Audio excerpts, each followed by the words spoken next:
저는 감사합니다. 할렐루야. 지난 월요일날 저녁 때쯤이었습니다. 늦은 시간 하는 시간대 하는 시사 토론 프로그램을 보고 있는데 밑에 자막으로 뭐가 떠요. 아이돌 그룹의 샤이니의 종현이 사망했다 하는 소식이 딱 떴습니다. 내 사회자가 진행을 중단하고 긴급 뉴스를 전한대요. 그러면서 그 소식을 전하더라고요. 그리고 다시 토론을 진행하는 모습을 보았습니다. 저는 속으로 참 안타까운 소식이지만 20대 한 연예인의 사망 소식이 시사 프로그램을 중단하고 전할 만한 소식이 되는가 하는 생각이 문득 들었어요. 저는 샤인이라는 그룹에 대해서 이름은 들어봤어요. 그런데 종현이란 청년에 대해서는 저는 잘 모릅니다. 언론 보도의 비중은 매우 컸습니다. 저는 연예인들의 자살 보도에 대해서는 매우 신중해야 한다 생각하는 편입니다. 왜? 메르테르 효과 때문입니다. 메르테르 효과란 18세기 유럽에서 괴테 소설이 젊은 베르테의 슬픔이 출간되자 극중 주인공 베르테르를 흉내낸 모방 자살이 급증했다고 해서 붙여진 이름입니다. 유명인 또는 평소에 존경하거나 선망하던 인물이 자살할 경우 그 인물과 나를 통일시해서 자살을 시도하는 현상을 베르테르 효과라고 얘기합니다. 국내 연구진들이 지난 10년 동안 10만 명을 대상으로 조사했어요. 젊은 여성들이 이 모방 자살의 위험이 제일 높습니다. 젊은 여성의 경우 좋아하는 유명인과 나를 동일시하거나 유명인의 감정에 몰입하는 경향이 강해요. 또 청소년들은 인지가 덜 발달해서 충동적 경향이 강하기 때문에 이 베르테르 효과가 나타날 가능성이 높은 것으로 분석이 되었습니다. 실제 일본의 10대의 한때 우상이었던 오카타 유키코의 투신 자살 때문에 2주 동안에 청소년 31명이 동반 자살한 사례도 있습니다. 그래서 10대, 20대가 환호하는 연예인들의 자살 보도는 매우 신중해야 됩니다. 핀란드의 경우는요, 유명인이 자살을 해도 아무 설명은 없습니다. 그냥 사망했다. 그냥 사망한 채 발견되었다 하는 단신으로 간략히 보도합니다. 유명인의 죽음이 일반인의 악영향을 끼치지 않도록 자극적 보도를 피하는 거죠. 그런데 우리 언론은 매우 과도한 보도를 한다는 느낌을 지울 수 없어요. 우리 언론은 일반 상황도 사람들의 관심을 끄는 것을 무조건 대서특필하는 소위 선정주의적 보도 관행이 있습니다. 오늘 저는 이 센세이셔널리즘, 선정주의에 대해서 좀 말씀드리려고 합니다. 한자의 선정은 선, 부채질한다. 정, 감정을 부채질한다는 뜻이 선정입니다. 영어의 그 센스, 즉 감각을 자극하는 거죠. 그런데 감정이 흔들리면 올바른 판단이 어려워집니다. 그러므로 사람들은 자기 목적을 이루기 위해서 은밀하게 다른 사람의 감정을 흔듭니다. 따라서 선정주의는 다른 말로 자극주의를 할 수 있습니다. 인간은 오감을 통해서 바깥 세상과 소통합니다. 보고, 듣고, 맛보고, 만지고, 냄새 맡는 이 5가지의 감각을 통해서 우리 세상을 인식하게 됩니다. 문제는 인간은 오감을 넘어서는 차원을 가지고 있다는 겁니다. 인간은 그런 오감의 감각만 가지고 있는 게 아니에요. 육감이 있다는 말 들으셨죠? Sixth sense. 인정하죠. 믿는 사람들은 그것을 영적 센스, 스피리추얼 센스, 영감이라고 이야기합니다. 그런데 오감이 전부라고 생각하고 오감을 자극하는 일에 집중하는 것을 선정주의라 얘기합니다. 그런데 우리 오감에는 소위 수학 체감의 법칙이라는 원리가 적용됩니다. 인간의 감각은 이 경제학 용어인데요, 사실은. 인간의 감각은 자극에 익숙해지는 경향이 있기 때문에 동일한 자극이 반복될 경우 반응이 점점 약해져요. 그렇기 때문에 동일한 반응을 얻기 위해서는 자극의 강도를 높여가야 됩니다. 이게 선정주의의 문제예요. 지금 우리는 삶의 모든 영역에서 도를 넘어선 선정주의를 경험하고 있습니다. 놀라운 사건들이 많이 일어나고 있죠. 저는 그런 사건이 일어나면 TV나 인터넷 매체를 통해서 실시간으로 사건을 따라서 이렇게 추적하는 노력이 제가 합니다. 자세히 알아야 되니까. 그럴 때마다 저는 정확하고 신속한 보도를 가장 중요한 가치로 삼아야 할 방송이 참 선정적이다 하는 사실을 매번 확인합니다. 지난 시간의 보도 내용과 전혀 다르지 않은 내용을 전하면서 자막을 계속 키워요. 그리고 나중에는 긴박감을 느끼게 하는 배경음악을 깔아요. 사람들의 감정을 흔드는 거죠. 뉴스일처럼 앵커나 기자의 표정도 긴장감이 역력하고 나중에는 음성도 숨이 차요. 방송의 모든 영역이 점점 더 자극적인 내용과 방식으로 진화해 갑니다. 자막 넣고 음악 깔고. 요즘 TV 채널이 수십 개지 않습니까? 제가 보는 유선 방송도 이 100번이 넘어가는 채널이 있더라고요. 100개가 넘는 거죠. 그런데 그 스포츠 채널 가운데 사람 철망 안에서 개싸움하듯이 피투기도 싸우는 이종 격투기를만 주로 전문적으로 방송하는 채널이 2개나 되더만요. 그 철망 쳐놓고 막 그 안에 싸우는 거예요. 옛날에 복싱 같은 경우는 요즘 복싱 별로 많이 안 보더라고요. 선수의 건강에 심각한 지장이 가지 않도록 보호하는 여러 가지 규정이 있었어요. 레슬링도 겉으로 볼 때는 매우 잔인하게 보였지만 사실은 그거 어느 정도는 짜고 치는 것이었어요. 우리 어릴 때는 그것만으로도 충분히 자극이 됐습니다. 하지만 이제는 그런 걸로 안 돼요. 실제 상황이어야 됩니다. 목숨 걸어야 돼요. 얼굴에 피가 막 튀기도록 치고받아야 사람들이 열광합니다. 그러면서 인간은 내면에 있는 그 잔인성이 스물스물 고개를 내미는 거예요. 요즘 젊은 아이돌들이 부르는 노래는 가사와 곡 또 그에 맞춘 춤 가운데 선정적인 것이 많죠. 저처럼 포크송 세대인 저희들은 좀 적응이 안 돼요. 옛날 노랫말에는 얼마나 서정적이고 인생의 성찰과 철학이 담겨 있고 세상에 대한 관조가 담겨 있고 사회적 책임도 담았고 노래가 그러니까 거기 맞춰 춤을 춘다 해도 봐줄만 했어요. 박수 치면서 토요일 밤에 좋잖아요. 네, 지금의 노래는 율동이 낯뜨고 볼 수가 없더만. 남녀 간의 성적 행동을 암시하는 것이 많아요. 성적 감정을 자극하는 나쁜 춤이에요. 또한 사람의 감정을 너무나 소모시켜요. 또 사람 마음을 지속적으로 자극해요. 그래서 자극을 추구하는 우리 시대의 클래식 음악은 이제 멸종 위기예요. 호흡이 길고 또 정서의 깊은 곳을 어루만지는 클래식에 대해서 현대인들은 지루해해요. 졸아요. 미술, 연극, 드라마, 영화, 사정은 똑같습니다. 인간의 원초적 감정을 무한 자극합니다. 미국 트럼프 대통령의 등장은요, 이 선정주의의 결과예요.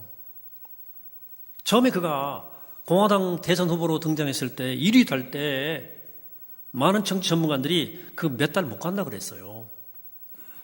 하지만 그는 결국 대통령 후보가 되었고 대통령에 당선이 됐습니다. 그 인기가 빠지지 않았던 이유는 그가 끝없이 대중을 선동할 줄 알았어요. 계속 자극한 거예요. 말도 안 되는 말을 계속 하는데 그 자극의 강도가 점점점 높아지고 해서는 안 되는 말을 막 내뱉어도 그게 자극이 된 거예요. 선정주의의 결과죠. 좀 미국이 후회하는 것 같아요. 요새는. 이 모든 것은 뭘 말하느냐? 그것은 바로 우리 자신의 모습을 비춰주는 거울 같은 것들이에요. 오늘 우리 시대의 사람들은 그만큼 자극에 굶주려 있어요. 그만큼 우리가 직물적 존재가 되어가고 있는 거예요. 이 감각만 남아있는 말초적 존재, 세포덩어리. 그냥 순간순간의 쾌감에 만족하는 라는 뜻이죠. 이게 점점 심해져요. 뿐만 아닙니다. 자극받는 것에 굶주려 있는 우리는 자극을 주는 것에도 아주 이게 능숙해요. 자극 주면서 쾌감을 느껴요. 말과 행동을 막 세게 해야 내 존재감이 드러나거든. 누구나 자신이 살아있으며 또한 중요한 존재라는 사실을 확인받고 싶어 하죠. 그래 자극하는 거예요. 선정적인, 원래 긍정적인 방식으로 내 존재감을 드러내기 위해서는 오랜 시간의 노력이 필요해요. 실력을 쌓고, 인격을 키우고, 믿음을 성숙시키는 것은 오랜 시간 숨어서 하나님과 일대의 관계 속에서 정진해야 돼요. 그런데 선정주의적 자극에 무뎌진 우리에게는 그럴 만한 인내심이 없어요. 여러분, 자극에 익숙해지면 조급증이 생기는 거예요. 그래서 부적절한 방식으로 존재감을 확인하려 해요. 지우는 말과 행동 혹은 다른 사람에게 상처를 주는 말과 행동으로 이웃을 자극합니다. 내 말과 행동을 통해서 다른 사람에게 어떤 영향이 미쳐지는 데 대해서 감각이 없어요. 거기에 대해서는. 내 존재감만 드러내면 돼요. 그렇기 때문에 갈수록 더 심하게 자극하려고 하는 유혹에 빠지죠. 자극받기를 갈망하고 또한 자극하기를 추구하는 우리는 그것 때문에 인간됨이 상실되어 버렸어요. 밀랑 쿤테라의 소설의 제목처럼 참을 수 없는 존재의 가벼움. 이게 선정주의의 열매입니다. 세상이 점점 비루해져요. 이 선정적 문화에 물들수록 인간은 더 강한 자극, 더 야한 자극, 더 부정한 만족을 추구하게 되어 있어요. 지금 우리는 인류 역사상 가장 문명하는 시대를 살고 있다고 생각하고 있지만 실은 가장 야만적 시대를 살고 있어요. 이대로 간다면 인간의 야만성이 어디까지 갈까? 이것은 우리를 생명으로 지으신 하나님께 대한 반역입니다. 하나님께서는 우리를 육신을 가진 영으로 지으셨어요. 육신적 자극에 만족하고 살도록 지어진 존재가 아닙니다. 물론 육신을 가지고 있기 때문에 육신적 만족은 중요해요. 하지만 그게 전부가 아니고 우린 본질상 영적인 존재예요. 그러므로 영적인 만족을 먼저 추구해야 합니다. 오감보다도 더 근원적 영감을 통해 진리를 추구하고 살아가야 돼요. 그럴 때 인간이 야만성을 벗고 하나님 형상을 되찾고 세상은 어둠을 벗어날 거예요. 우리 주님이 그렇게 사셨잖아요. 주님이 공생애를 시작하시기 전에 광야에서 40일 금식기도 했어요.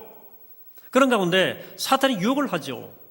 사탄이 예수님에게 말합니다. 네가 만약 하나님의 아들이거든 하고 운을 떼면서 돌을 떡으로 만들어보라. 성전 꼭대기에서 뛰어내려보라. 뭐요? 자극적 행동으로 네 정체를 만천하에 드러내라. 그러면 단번에 네 존재감을 인정받을 거다라는 얘기 아닙니까? 하지만 주님은 단호히 거부했어요. 네 주 하나님을 시험하지 말라. 공생애를 시작한 다음에도 예수님은 자극하고 튀는 말과 행동을 늘 조심하셨어요. 주님 말씀은 권위가 있었고 주님에게서 터져나오는 능력은 놀라웠습니다. 그래 주님에 대한 소문이 순식간에 사방으로 퍼져나갔습니다. 하지만 주님은 꼭 해야 할 일만 하시고는 몸을 숨겼어요. 병을 고치시거나 귀신 들린 사람을 치유하고 나서 사람들이 막 구름대처럼 몰려올 때 몸을 숨겼어요. 병 고쳐주시고도 말하지 말라 그랬어요. 물고기 2마리와 보리떡 5덩이로 5,000명을 먹이신 후에 사람들은 주님을 왕으로 추대하려고 그랬어요. 낌새챈 주님께서 산속으로 도망쳐 버렸어요. 한 번은 바리새파 사람들이 믿을 만한 표징을 보여달라 요구한 적이 있죠. 그때 주님께서 그 요청을 거부하십니다. 믿을 만한 표적을 사인을 보여달라. 얼른 생각하면 이해할 수 없는 반응입니다. 그들의 요구대로 놀라운 이적을 한 번 짱 보여주면 완전 제압될 거 아닙니까? 납작 엎드릴 거 아닙니까? 안 와서요. 역시 주님의 통찰이 옳아요. 한번 사람이 선정주의 자극에 노출되면 끝이 없어요. 주님이 어떤 이적을 보여주셨다. 그들은 믿을 것처럼 하다가 얼마 안 지나서 또 찾아와서 주여 더 큰 이적을 보여주옵소서 라고 요구할 것이 분명해요. 주님의 태어남도 역시 그렇습니다. 주님이 땅에 오실 때 가장 낮은 모습으로 오셨습니다. 주님의 오심을 알아차린 사람은 몇몇 사람, 이름 없는 사람들 뿐이었습니다. 어찌 하나님의 아들의 탄생이 이럴 수가 있습니까? 온 세상의 구원이 될 사건이 어찌 이렇게 조용히 시작될 수 있습니까? 오늘 읽은 누가의 기록에 그 사실이 선명히 그려져 있습니다. 주님은 그 누구도 환영하는 사람이 없어서 말밥통에 요람 삼아 누우셨어요. 그때 천사들이 목자에게 들려준 말씀이 놀랍죠. 오늘 5장 11절 말씀. 오늘 다윗의 동네에 너희를 위하여 구주가 나섰으니 곧 그리스도 주시니라. 너희가 가서 강보에 쌓여 구에 누워 있는 아기를 보리니 이것이 너희에게 표적이니라. 온 인류를 구원하실 주님께서 오셨는데 그분을 알아볼 사인, 표적이 구유에 누웠다는 사실이에요. 이 무슨 역설이고 반전이에요. 오늘 우리가 이따 말미에 부를 오 베들레헴 작은 골이라는 찬송 가사, 이 사실을 잘 그려주고 있습니다. 오 베들레헴 작은 골로 잠들었느냐, 별들만 높이 빛나고 잠잠히 있으니 저 놀라운 빛이 지금 캄캄한 이 밤에 온 하늘 두루 비춘 줄 어찌 모르나. 온 세상 모든 사람들 잠자는 동안의 2절이죠. 평화의 왕이 세상에 탄생하셨도다. 저 새벽별이 홀로 그 일을 아는 듯 밤새껏 귀한 그 일을 말없이 지켰네. 아기 예수는 정말 조용하게 은밀하게 오셨습니다. 왜 주님은 이렇게 낮게, 이렇게 조용하게, 이렇게 드러나지 않게 오셨고 또 그렇게 살다 가셨나요? 왜 주님은 당신의 제자인 우리가 그렇게 살기를 기대하시나요? 왜 그렇게 해요? 그렇게 해야만 하늘 아버지의 뜻이 나를 통해 이루어지기 때문에, 그렇게 해야만 하나님이 높아지기 때문이에요. 그렇게 해야만 내가 내 안에 하나님 형상이 살아나고 그 인도를 따라 살아가게 되기 때문입니다. 자극은 하나님이 아니라 우리 자신을 드러나게 만듭니다. 요란법석은 우리 안에 있는 야만성을 증폭시켜요. 자극은 우리가 생명이 아니라 세포덩어리로 살게 만듭니다. 그래서 우리가 낮고 은밀하고 조용하게 움직여야 비로소 나를 통해서 이 땅에 하나님의 뜻이 이루어지는 거예요. 시끄러운 건 가짜예요. 자기를 드러내는 거잖아요. 따라서 믿음 안에서 자라가는 예수의 제자는 우리의 생활 전반에 퍼져있는 이 선정주의적 경향들에 대해서 경계하셔야 됩니다. 감각적 자극을 조심하시고 영적인 만족을 추구해야 됩니다. 내 내면에 꿈틀거리는 이 야만성과 잔인함과 부정함을 자극하는 것에 대해서 눈길도 주지 말아야 됩니다. 또 오감을 통해서 경험되어지는 것들이 내 정서를 순화시키는지 안정시키는지를 분별해야 됩니다. 뿐만 아니라 예수의 제자는 세상에 자극을 주는 것으로 자신의 존재감을 확인하면 안 됩니다. 부정적이고 비판적이고 파괴적인 방식으로 자극을 주는 것을 경계해야 됩니다. 그런 것은 아무 유익이 안 됩니다. 자극은 더 큰 자극을 불러오게 돼 있어요. 그래, 믿음의 사람은 세상이 나를 아무도 알아주지 않아도 조용히 잠잠히 선을 행하고 덕을 쌓아갑니다. 아무도 몰라줘도 무슨 관계 있어요? 주님이 아시는데, 또 주님께서 이루어 가실 것인데. 어릴 때 부른 찬송가가 생각이 나네요. 너의 눈이 보는 것을 조심해. 너의 눈이 보는 것을 조심해. 위에 계신 주님이 항상 보고 계시네. 너의 눈이 보는 것을 조심해. 너의 귀가 듣는 것을 조심해. 너의 귀가 듣는 것을 조심해. 위에 계신 주님이 항상 보고 계시네. 너의 귀가 듣는 것을 조심해. 선정주에 빠진 우리 시대를 보니까 이 노래 우리 어른부터 다시 불러야 할 것 같아요. 조심하지 않으면 우리 나도 모르는 사이에 거룩하고 아름답고 덕스러운 것들은 다 사라져버리고 야만적이고 비열하고 추한 본성만 남게 될 것입니다. 인간의 하나님이 주신 인간성 잃어버리면 인간은 짐승보다 못한 비결한 존재로 타락하는 거예요. 진실이 이러한데 오늘의 교회와 믿는 사람들은 선정주의에 깊이 물들어 있습니다.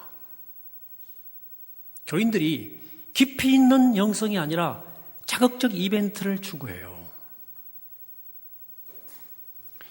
이 욕구를 충족하기 위해서 목회자들은 온갖 조미료를 다 쳐서 입맛을 자극하는 음식 같은 설교를 쏟아냅니다. 사람들의 이목을 집중시킬 자극적 프로그램들이 양산됩니다.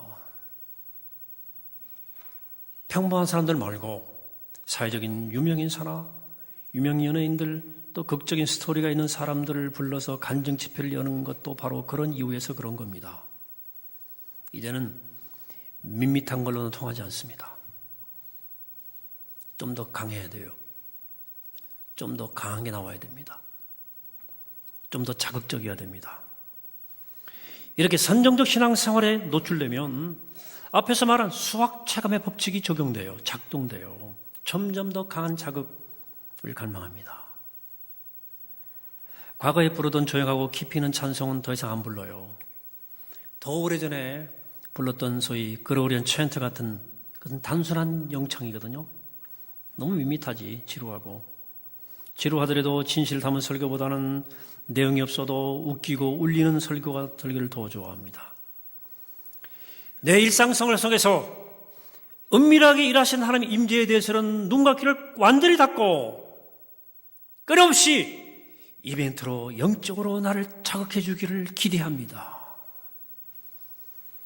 누군가에게 이적이 일어난다면 소식이 들리면 구름대처럼 몰려갑니다. 지난 시대 한 세대 동안 한국의 대형 교회들이 잊을만 하면 대형 사고를 치는 이유가 바로 여기 있는 거예요. 교회 성장이 선정적 자극을 통해 이루어졌기 때문에 목회자와 교인 모두 영성이 텅 비어버리고 열매가 그렇게 부실한 거예요. 많은 교회들 중에 급성장하다가 폭삭 주저앉는 이유가 바로 여기 있는 거예요. 선정주의적 자극에 노출되면 잠시를 가만히 있지를 못해요. 눈물과 기도로 인내하며 내 교회에 평생 헌신하겠다는 영적 힘이 나오질 않아요. 선정주의 신앙은 참을 수 없는 영성의 가벼움을 만들어내기 때문에 모이기도 쉽고 흩어지기도 쉽습니다. 사랑하는 성도 여러분, 지금 우리는 대림절 네 번째 주일을 지나고 있습니다. 내일은 성탄절을 맞습니다. 세상은 이 크리스마스 시즌에 우리의 마음과 지갑을 털기 위해서 여러 방법으로 우리의 영과 마음을 뒤흔들어댑니다. 이간의 교회들도 우리 영혼이 표피마를 자극하는 행사들로 채우고 싶은 욕심에 빠질 수 있습니다. 이런 식으로 주기를 보내면 성탄절을 보내고 나면 탈진하고 공허하고 허전하죠. 이런 의미에서 지금 우리는 한 해 동안에 선정주의를 가장 조심해야 할 계절을 지나고 있는 거예요. 그리고 오늘 말씀 앞에서 우리 자신을 잠잠히 들여다봅니다. 나는 그동안에 선정주의적 세속 문화를 별 경계심 없이 즐기고 있지 않느냐. 여러분 믿음 어떻습니까? 여러분 알게 모르게 여러분들의 믿음이 자극에 길들여진 구석은 없습니까? 왜 이제 그만큼 많이 듣고도 우리 예전의 믿음의 선배만큼 절반의 절반도 못해요. 그 담백한 그분들에게 왜 우리가 밀리는 거예요? 이 시간 우리 성령께서 우리 모두 주신 빛 가운데서 나를 돌아보고 회개하게 되기를 바랍니다. 저도 목사로서 내가 선정적으로 목회한 것은 아닌지 제가 회개하고 있습니다. 여러분도 여러분의 몫의 회개를 하시기 바랍니다. 이게 낮고 조용하게 은밀하게 이 땅에 오신 주님을 맞이하는 우리의 태도가 될 것입니다. 여러분, 자극에 길들여진 미각 가지고는 정말 제맛을 못 느끼는 것처럼 자극에 길들여진 영혼으로는 주님을 볼 수 없습니다. 자극에 길들여진 마음 가지고는 주님 끝까지 못 따라갑니다. 선정주의적 믿음으로는 이 땅에서 하나님 나라를 못 봅니다. 그 믿음은 하나님 나라에 이르도록 나를 지켜주지 못합니다. 우리 주 앞에 잠잠히 머물러 긴 호흡으로 그 은밀하고 조용한 임재를 알아보고 마음으로 그 주를 품는 사람만이 주를 탐나게 만날 수 있고 교회를 주님의 몸으로 세워갈 수 있는 것입니다. 그리고 하나님의 나라는 바로 그런 사람들을 통해서 이 땅에 그 모습을 드러내게 되어 있는 것입니다. 바라기는 부디 우리 모두가 그 위에 누이신 주님, 정말 조용하고 은밀하게 우리 곁에 오신 주님을 알아보는 눈을 가지게 되시기를 바랍니다.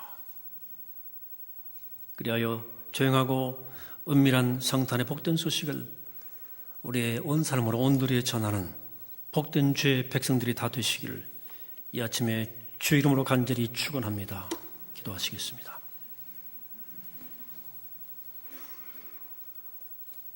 우리 가운데 오신 주님,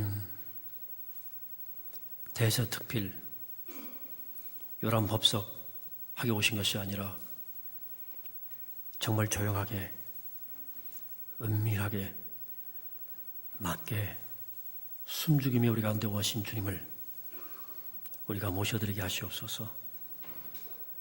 자극에 길들여진 저희 영혼을 붙잡아 주시고 하나님 피워주시고 맑게 하시고 씻겨주셔서 진실로 주님을 맞이하게 하시고 그 주님처럼 오시는 주님처럼 살아갈 수 있도록 저들을 이끌어 주옵소서. 생명이신 예수 그리스도 이름으로 간절히 기도하옵나이다. 아멘.